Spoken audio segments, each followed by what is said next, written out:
အတလန်ဒါရဲ့ဘရာဇီးကွင်းတဲ့လူအီဒါဆန်ကိုရိုင်းကပရီးမီးယားလိဂ်မှာလာကစားဖို့သူကိုယ်တိုင်ကဆန္ဒရှိနေတဲ့အတွက်ကြောင့်ကျွန်တော်တို့ United ကကမ်းလှမ်းထားတဲ့9နှစ်တက်တန်းရှိစာချုပ်နဲ့သူတို့ပုံကိုရေးဆိုင်ရာပေါ့ပုံကိုရေးအရာဆွေးနွေးမှုတွေဟာအလုံးပြီးစီးကုန်ပြီးစီးလောက်ပြောမှဆိုလို့ရှိရင်ဗျာအကုန်လုံးပြီးစီးဖို့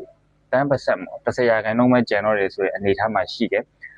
ကဲအားလုံးပဲမင်္ဂလာပါ United မြန်မာကနေကျွန်တော်ပြန်လည်ကြိုဆိုပါတယ်ဒါပေမဲ့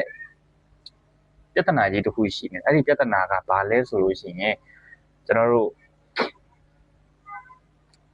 သူတို့ဈေးစကားပေါ့သူတို့ဒီကျောင်းရွှေကြီးဈေးညှိနှိုင်းတဲ့နေရာမှာပြဿနာရှိတယ်အတလန်ဒါရဲ့ဘက်ကလည်းအတလန်ဒါဘက်ကသူတို့ရဲ့ကွင်းလေလူအီဒါဆန်ကိုလွယ်လွယ်နဲ့လက်မလွတ်ပေးခြင်းမှုဆိုတဲ့အနေအထားမှာသူတို့ဘက်ကလည်းယူရို55သန်းနဲ့အောက်ကိုမလျော့နိုင်ဘူးအဲ့ထက်လျော့လို့ရှိရင်လည်းသူတို့ဘက်ကခွင့်ပြုမပေးနိုင်ဘူးဆိုပြီးတော့သူတို့တင်းခံနေတယ်အဲ့တဲ့ဘက်ကလည်းကနဦးအနေနဲ့သူကယူရို45သန်းပဲပေးမယ်အဲ့ဒါနောက်ပြီးတော့မှကစားသမားရဲ့ဆွမ်းဆောင်ရည်ပေါ်မူတည်ပြီးတော့ကျန်တဲ့10သန်းကိုဖွဲ့စည်း